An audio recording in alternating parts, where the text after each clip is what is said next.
আমাদেরকে সবচেয়ে ভালোবাসেন আমাদের রব আল্লাহ। সত্যিকারের ভালোবাসার ডেফিনেশনটা হচ্ছে যে আপনি নিঃস্বার্থভাবে কাউকে ভালোবাসেন। আমাদের আশপাশে যারা আছে, যারা হালাল, ইভেন হালাল, আমার মা, আমার বোন, আমার বাবা, আমার স্ত্রী, আমার ছেলে, আমার মেয়ে, এদেরও যদি কখনো স্বার্থে আঘাত পড়ে, দেখবেন সেও আপনার পাশ থেকে সরে যাচ্ছে। এমন হয়নি কখনো? আপনার বন্ধু, আপনার ব্যবসার পার্টনার, আপনার বস, আপনার কলিগ, ওদের স্বার্থে আঘাত হলে ওরাও সরে যাচ্ছে পাশ থেকে, জিগরি দোষ সরে গেল পাশ থেকে, হয় না এমন? ভালোবাসা দুই প্রকার। বলেন কয় প্রকার? আমার সাথে বলেন, এখানে শেষ করে দিব 10টা মিনিট। ভালোবাসা কয় প্রকার? একটা হচ্ছে নিঃস্বার্থ ভালোবাসা। কি স্বার্থ? কোনো স্বার্থ নাই, নিঃস্বার্থভাবে ভালোবাসা। একটা হচ্ছে কোনো না কোনো স্বার্থ জড়িত আছে এমন ভালোবাসা।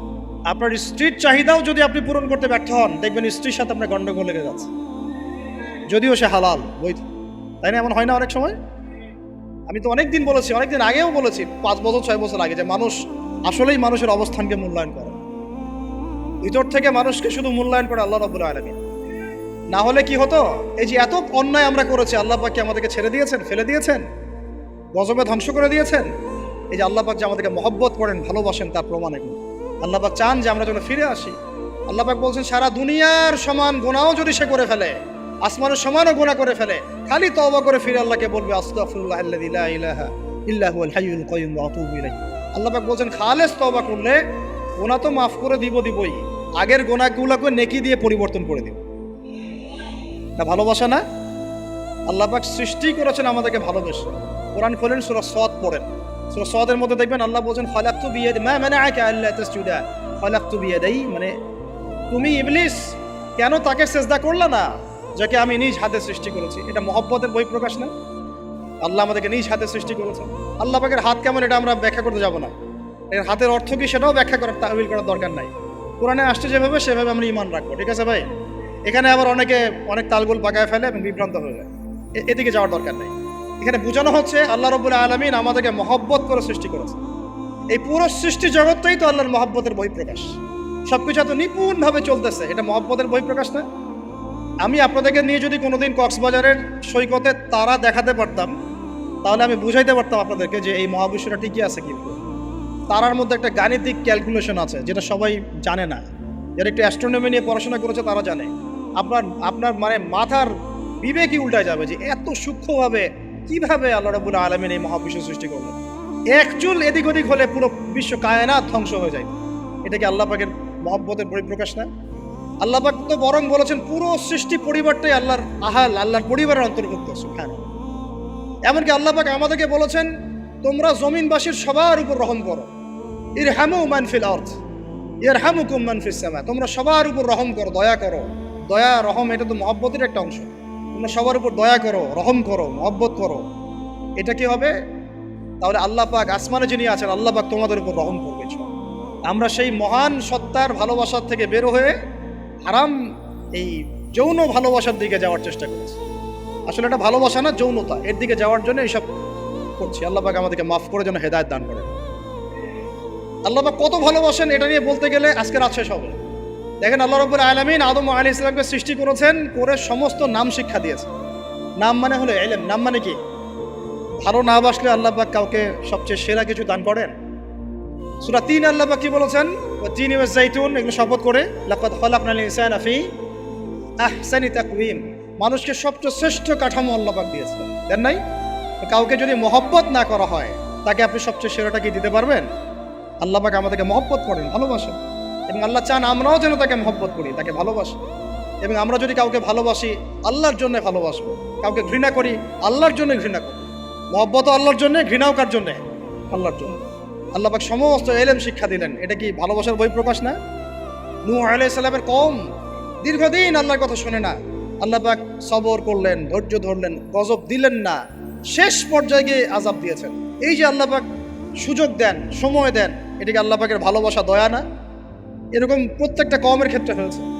আমি তো ফিল করলাম এই ভালোবাসা নিয়ে ঘাটাঘাটি করতে গিয়ে যে আসলে আল্লাহ পাক যে আমাদেরকে সবচেয়ে বেশি মহব্বত করেন, তার সবচেয়ে বড় নিদর্শন কি জানেন?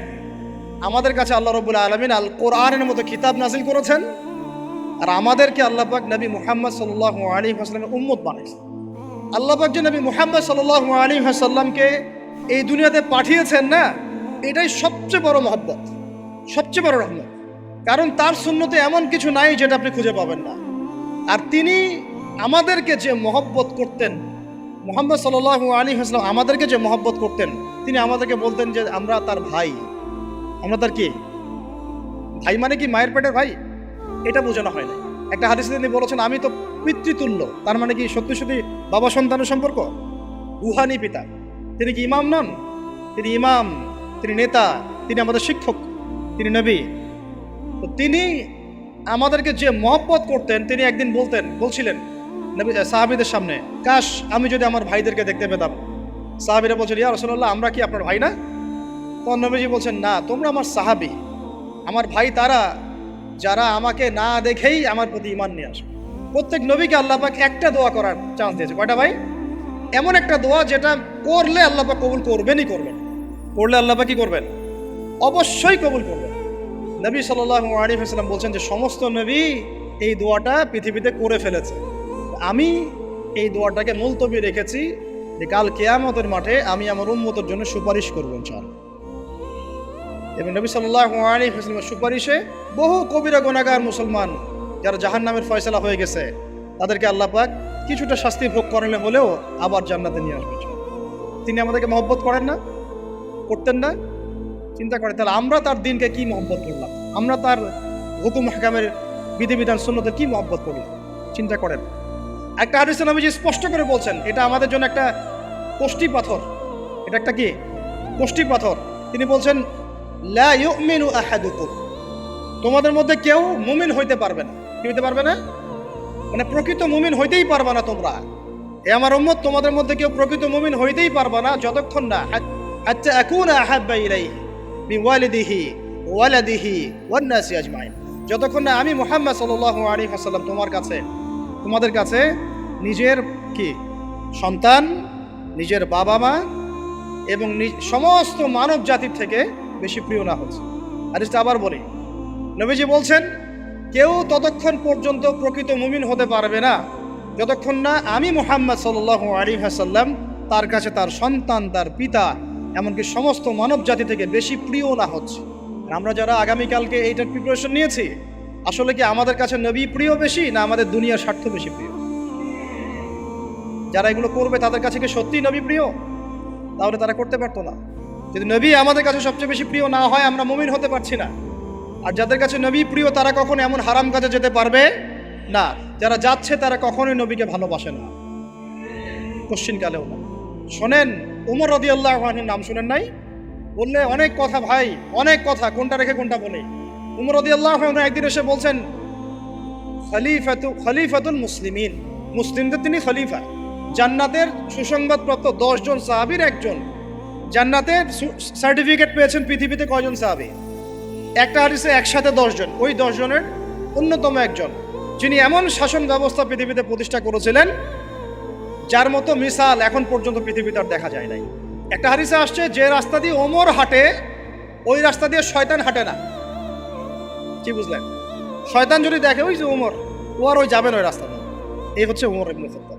আমার পরে কোনো নবী নাই। নবীজি বলছেন আমার পরে কোনো নবী নাই, লা নবিয়্যা বাদি, আমার পরে কোনো নবী নাই। যদি হতো তাহলে ওমর হতো, যদি হতো তাহলে ওমর হতো। অন্য একটা হাদিসে আসছে আমার পরে কোনো নবী নাই, তবে তুমি আমার, এটা অন্য সাহাবী সম্পর্কে, আলী ইবনে আবি তালিব সম্পর্কে, তুমি আমার জীবনে তেমন মূসার জীবনে হারুন ছিল যেমন। এটা হচ্ছে আলী ইবনে আবি তালিব। এখানে কথা হচ্ছে উমর রাদিয়াল্লাহু আনহুর মতো মানুষ নবীর কাছে এসে বলছেন সাল্লাল্লাহু আলাইহি ওয়াসাল্লাম, ইয়া রাসূলুল্লাহ ওয়াল্লাহি লা উহিব্বুক, আল্লাহর কসম করে বলছি আমি আপনাকে অনেক মহব্বত করি, ইল্লা মিন নাফসি, আমার নফসের চেয়ে বেশি না। মানে আমি আমার জানের চাইতে আপনাকে বেশি মহব্বত করি না। কথা কি বুঝতে পারতেন কি? মানে আমি আপনাকে অনেক মহব্বত করি ইয়া রাসূলুল্লাহ, সব কিছু থেকে বেশি মহব্বত করি, কিন্তু আমার নিজের জানের চেয়ে বেশি না। নবী সাল্লাল্লাহু আলাইহি ওয়াসাল্লাম বলছেন লা ইয়া উমর, এখনো মুমিন হওনি ওমর। কাকে বলছেন? কাকে বলছেন? জান্নাতের সার্টিফিকেট প্রাপ্ত একজন মানুষকে লা ইয়া উমর, এখনো হওনি। তখন নবী সাল্লাল্লাহু আলাইহি ওয়াসাল্লামকে তিনি একটু পরে আবার বলছেন, ইয়া রাসূলুল্লাহ ওয়াল্লাহি আলান, এখন লা হাব্বা ইলাইয়া মিন কুল্লি শাই হাত্তা মিন নাফসি, এখন থেকে আপনি আমার কাছে সবচেয়ে বেশি প্রিয় সব কিছু থেকে, এমনকি আমার নফসের থেকেও বেশি প্রিয়। তখন নবীজি বলছেন, আলান ইয়া ওমর, এখন ওমর, এখন তুমি মুমিন হলে।